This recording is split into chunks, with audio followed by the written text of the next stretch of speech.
Colombia is the second largest country in South America by population with nearly 53 million people. But despite this large population, the country's Pacific coast is almost entirely empty. In fact, this expansive coastline is home to only about 2% of the country's entire population. So why do so few people live on Colombia's west coast? As usual, the answer lies in a combination of geography and history.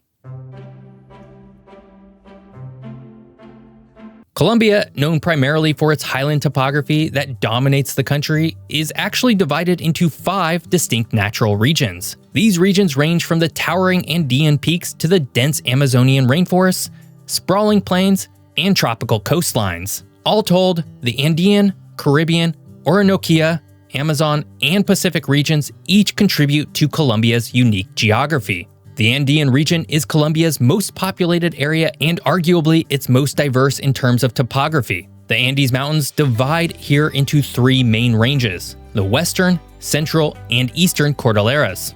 These rugged, lofty ranges are interspersed with fertile valleys and plateaus, where high-altitude cities like Bogota, Medellin, and Cali are located. Despite its highland status, elevation varies significantly, influencing temperatures and weather patterns. This results in distinct ecological zones within the Andes, such as an alpine tundra, cloud forests, and temperate valleys. The alpine tundra, unique to northern South America, acting as sponges that absorb and release water, feeding rivers that flow into both the Caribbean and the Pacific. North of the Andes lies the Caribbean region, a low-lying area that stretches along Colombia's northern coast. The Caribbean region is made up of arid deserts like the Guajira Peninsula, tropical rainforests, and savannas. This area is also home to the Sierra Nevada de Santa Marta, the world's highest coastal mountain range, which towers above surrounding tropical plains and reaches nearly 5,700 meters in altitude. The Magdalena River, Colombia's principal waterway, flows through the region, shaping the cultural and economic life of its towns and cities. Heading south, the Orinoco region is largely made up of expansive grasslands that make up approximately a quarter of Colombia's territory. This region is home to the Meta and Guaviare rivers, both of which flow into the Orinoco River. These rivers define the region's wet and dry seasons, as flooding during the rainy season transforms part of the plains into wetlands, essential for regional biodiversity. While sparsely populated, the Orinoco is rich in natural resources, including oil and agriculture, and is also an important region for cattle ranching. Continuing south is the Amazon region, Colombia's portion of the world's largest rainforest, covering around 1/3 of Colombia's landmass. The Amazon region is dominated by dense tropical forests that thrive in the warm, humid climate. This area is traversed by the Amazon River and its tributaries, which create a network of waterways that are crucial for transportation, as there are few roads in the region. And finally, in the far west is the country's Pacific region. It's actually this region that makes up Colombia's most humid and ecologically dense area, not the Amazon region. Stretching along the country's western coastline, the region is flanked by the Pacific Ocean and the western Andes, and is well known for its incredible amount of rainfall, some of the highest levels in the entire world. All of this rain supports a dense, tropical rainforest and lush mangroves along the coast. The region's rivers, such as the Atrato and San Juan, are influenced by heavy precipitation and tidal movements, and like the rest of South America's west coast, Colombia's Pacific region is also very tectonically active due to the Ring of Fire. All of this makes infrastructural development a huge challenge. Colombia's 5 natural regions highlight the country's exceptional geographic and ecologic diversity. And if you've picked up on anything, it's that Colombia is mostly made up of mountains and tropical rainforests, so not a very hospitable place to develop cities and population. Despite this, the country is home to nearly 53 million people today. So how did Colombia grow into such a large country? I drink Huel every single day, and here's the proof.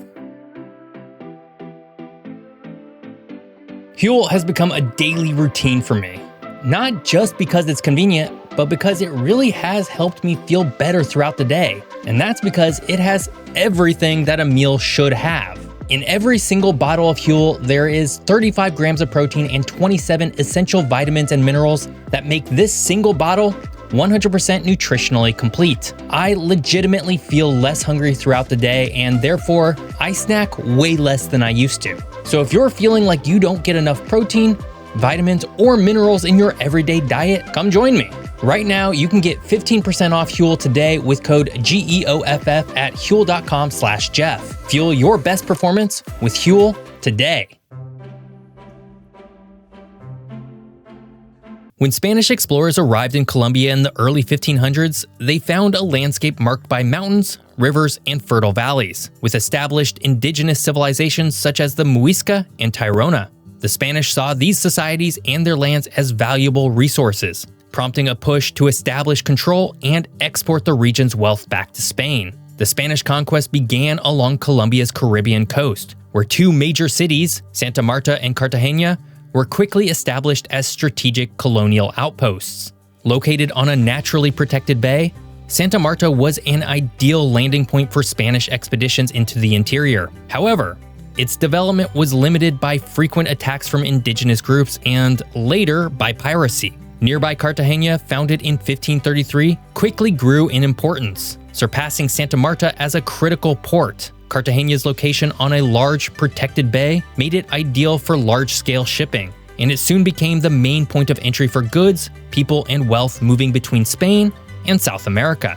The Spanish crown invested heavily in fortifying Cartagena against pirate attacks, making it one of the most heavily fortified cities in the Americas. While the Spanish solidified their presence on the coast, their ambitions extended inland, leading to the establishment of Bogota in 1538. Located high in the Andes in a fertile valley, Bogota, initially named Santa Fe de Bogota, was chosen for its central location within the new Kingdom of Granada, a territory that included much of modern-day Colombia, Ecuador, Venezuela, and Panama. The high-altitude setting of Bogota, over 2,600 meters above sea level, offered a cooler, more temperate climate than the Caribbean coast, which was beneficial for both European settlers and agriculture. As Bogota developed, it became the administrative heart of the Spanish colony, drawing educated elites, the Catholic Church, and officials who managed the region's economic affairs. The city's strategic location allowed the Spanish to control the surrounding Andean highlands, which were agriculturally productive and rich in resources like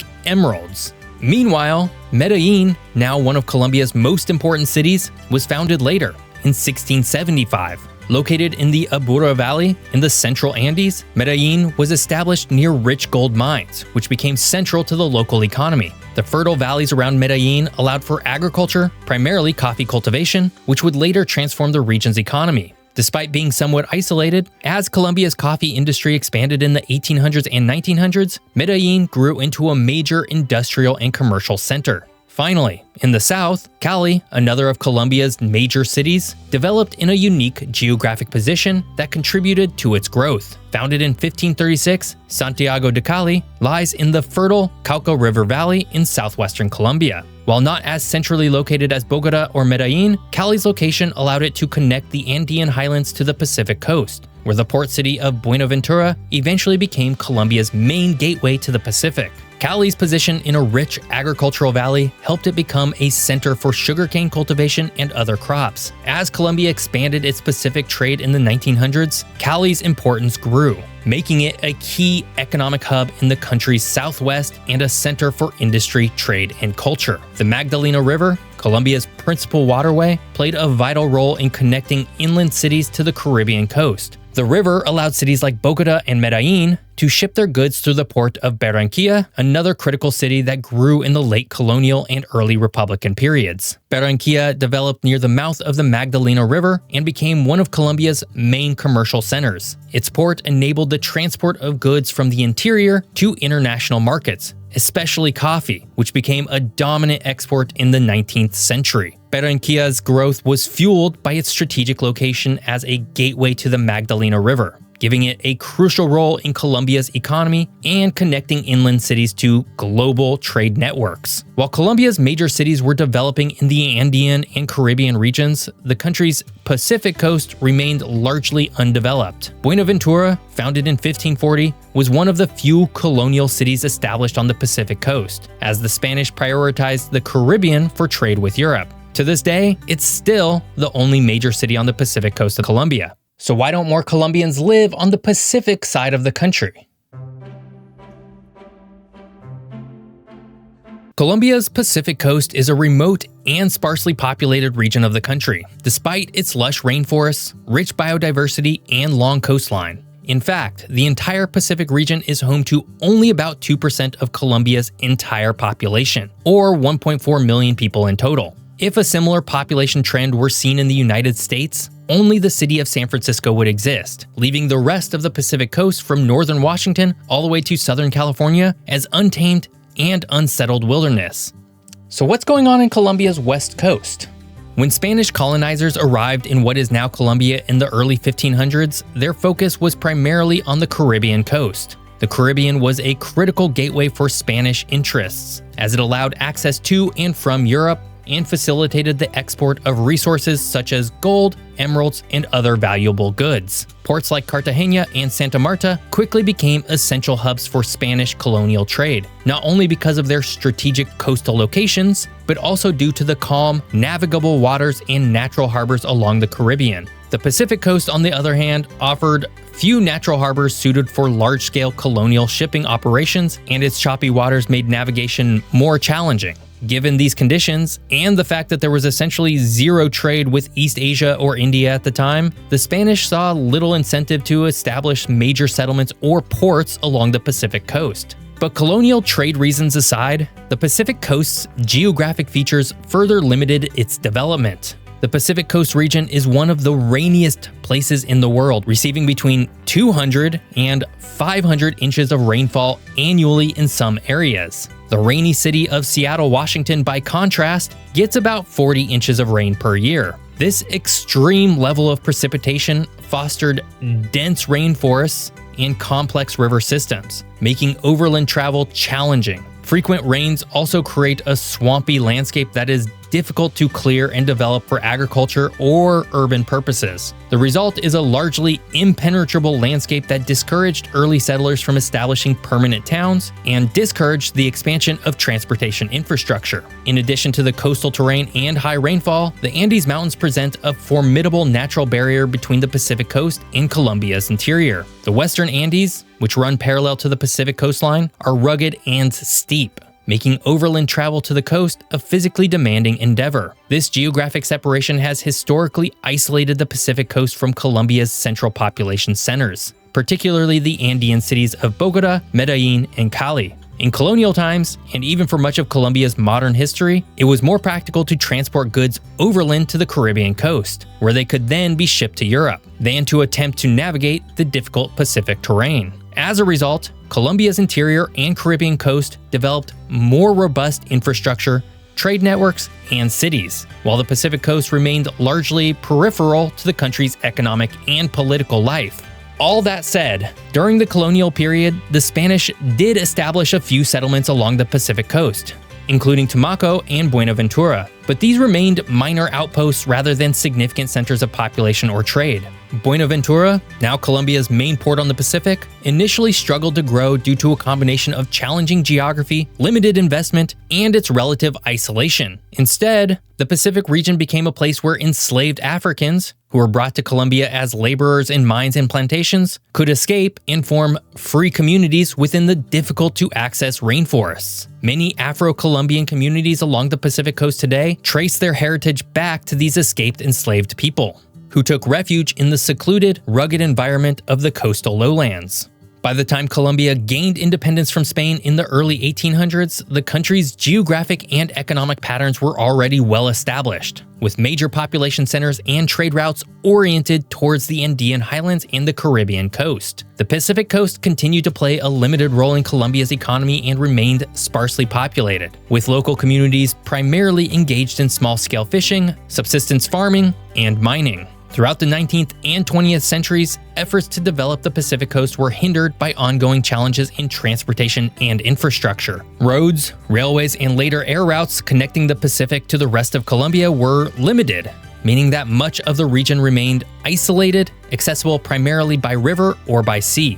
In contrast, the Caribbean coast and Andean regions experienced greater economic integration and urban development. Today, Colombia's Pacific coast remains one of the least populated and developed parts of the country. Buenaventura, Colombia's principal port on the Pacific is the largest city in the region with about 400,000 people. This would be followed by Tumaco with about 250,000 people. And that's about it. This contrasts heavily with Colombia's capital Bogota with about 12 million people in its metropolitan region, and other major cities like Medellin, Cali, and Barranquilla, each with millions of inhabitants. Colombia's west coast is a harsh and unforgiving environment.